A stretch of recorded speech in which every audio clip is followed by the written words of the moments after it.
All right, people, thanks for tuning in. Thanks for all the support. Thanks for the new PayPal donations. You know who you are. Much appreciated. I've gotten, some significant donations, so I am very thankful for those people that have chipped in. Revenue from this channel is like in a free fall nosedive. It's incredible. I run another channel which was doing about twice the revenue last year at this time, but it's stopped falling. I guess it can't fall anymore because I continue to put out videos that get a certain number of views. Over here, I know some people have gotten a little discouraged because I've been discouraged. It just seems that the entire media industrial complex is pushing against people like myself, others who have larger platforms here. The truth apparently is not welcome.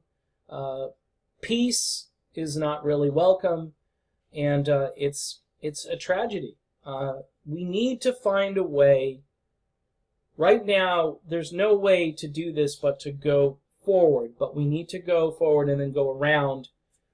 And whether that is a new free speech platform, and I'm not afraid to say it on here, is that we need a platform other than this one that allows for free expression. I don't care if you like commentators that have gotten banned or you don't like them.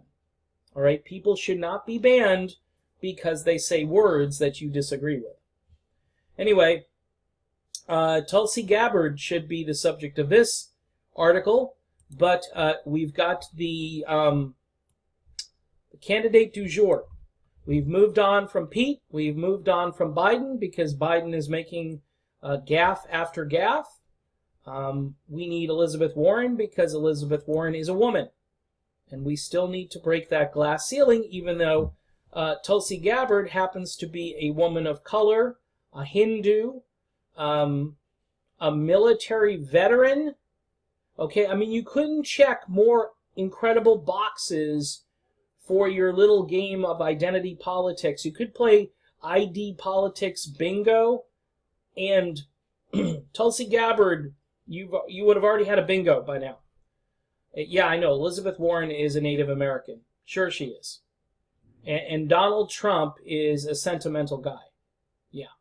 All right. So she sounds like Trump at his best, says Tucker Carlson. Usually I'm digging on Tucker. I'm not sure why he did this unless he's reaching out to Warren because he's looking for an interview because Warren won't go on Fox News. I mean, that could be part of it. I don't know. But in any event, Warren is the candidate of the month here. Last month it was Mayor Pete. Bernie had a little bit of a surge at the beginning, and he was being talked about, but they so want to move away from Bernie Sanders. The idea that we're talking Elizabeth Warren as an economic populist, and we're not mentioning Bernie Sanders, and we're using Tucker Carlson, of all people, to say, hey, here's the one that can take on Trump because she's speaking their language. Well, she doesn't speak the language all that well because she's afraid to go on Fox News, whereas Tulsi Gabbard would go on Fox News every day and probably twice on Sunday. And she's done interviews with this guy, Tucker Carlson, and they hit it off because Tulsi Gabbard has appeal that can cross over to libertarians, to conservatives, really to anybody. Tucker Carlson knows that, but maybe he just doesn't feel Tulsi is a big enough catch to continue having her on or talking about her campaign. I understand Elizabeth Warren gives people a lot to talk about when she opens her mouth. I'm sorry, as I said on Twitter, I'm sorry, I'm not voting for somebody who pretended to be a Native American in order to get special privilege. Okay? Not going there. I mean, the whole elitist, Ivy Leaguer, She got like an insane amount of money to teach one class. I'm just not there. I don't understand how she's even in this race. But, again, identity politics. Oh, and she plays tribalism. She's a Russiagator. And that's a conspiracy, folks. If we're going to call out various conspiracies, the other day, a prominent host by the name of Nico House was smeared a couple of times over the fact that he doesn't trust the media narratives on stories. Huh?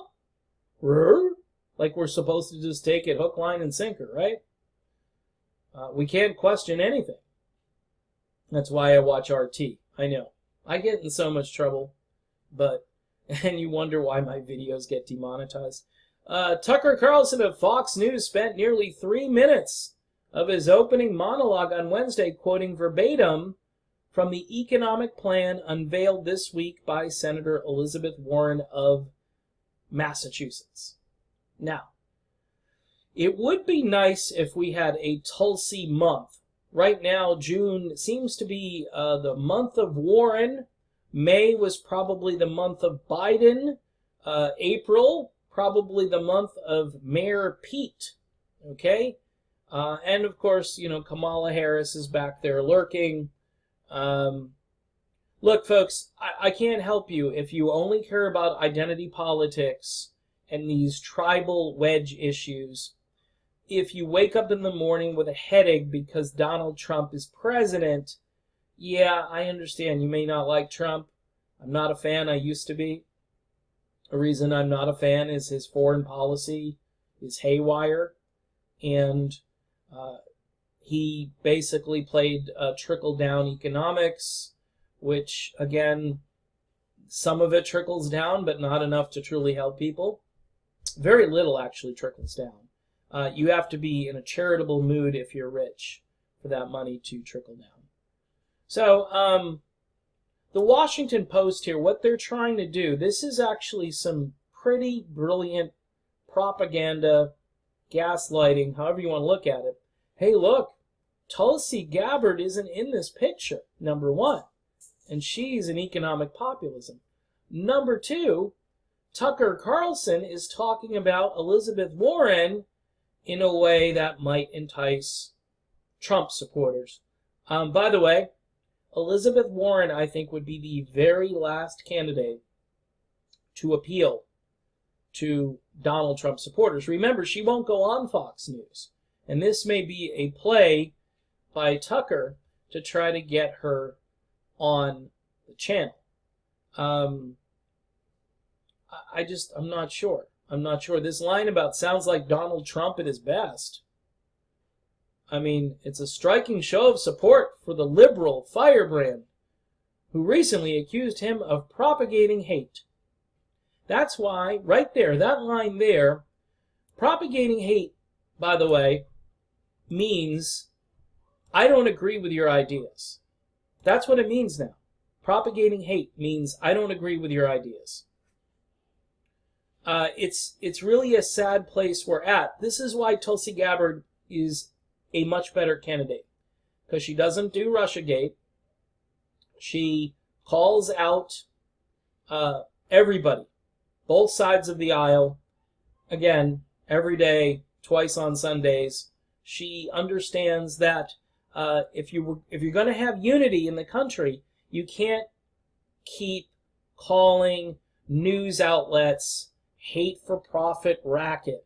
So Bernie Sanders, how come you're not calling out Bernie Sanders? Is Bernie Sanders, because, he went on the channel, right? Would anyone accuse Bernie Sanders of being a hate-for-profit racketeer? Same with Tulsi Gabbard. She's been on plenty of interviews, and she's done extremely well, including getting absolutely interrupted and smeared by that wonderful deep journalist Leland Vittert. Okay? He's just a piece of work, that guy. In that interview, one of the worst displays of, talking down to somebody and disparaging them and making these little snide little noises in the background while Tulsi tries to make her points. Folks, Tulsi Gabbard is being left out of a lot of what is happening. And the only way we can combat that is to talk to other people, to talk to people who aren't political, to talk to people who these ideas would really appeal to. Because honestly, anything that Elizabeth Warren wants to do, Tulsi Gabbard wants to do better. If Tulsi Gabbard, for instance, she says she wants to promote and protect the environment, right? Well, this woman's idea, Elizabeth Warren's idea here, is to make the military green, okay? It's the green military New Deal. All right, let's keep blowing things up. Let's keep invading countries that don't attack us and where our national interests aren't at stake. But let's do it in a green, environmentally friendly way. That's what Elizabeth Warren is all about. So,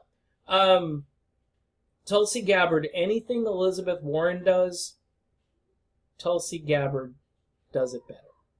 Remember that. And don't be fooled. There is no link here between... Well, there's Kamala Harris. I wonder what's going on with this one. I'm not reading any more of this article, but keep in mind, anything to kind of keep Tulsi Gabbard out of the spotlight. You would think maybe next month it will be Tulsi month, but you know, the Democratic debates are coming up, and Tulsi's going to be there, and Elizabeth Warren is going to be there, and I'm hoping that Tulsi will throw as many bombs out there as she possibly can in order to get noticed, because any publicity whatsoever, any show of anti-establishment behavior and rhetoric is going to get her noticed. And the people who are going to notice her are independents and disaffected or disappointed Donald Trump supporters. Those groups are not going to support Elizabeth Warren for president. They're not. This may be a temporary boost thanks to the media, but there's just no way Elizabeth Warren is going to be president of the United States. If it's her against Trump, Trump couldn't ask for a better opponent to go up against, especially with the history that those two have. So, just saying, I mean, there'll be a few people like the TYT channel, they'll come running over to tell everybody how great Elizabeth Warren is. But everybody knows she's another Hillary Clinton corporatist who is saying some nice, sort of progressive, independent thinking type things now, but will wholeheartedly capitulate, especially to the war machine culture. She'll just make it all green and nice to look at. All right, I'm done.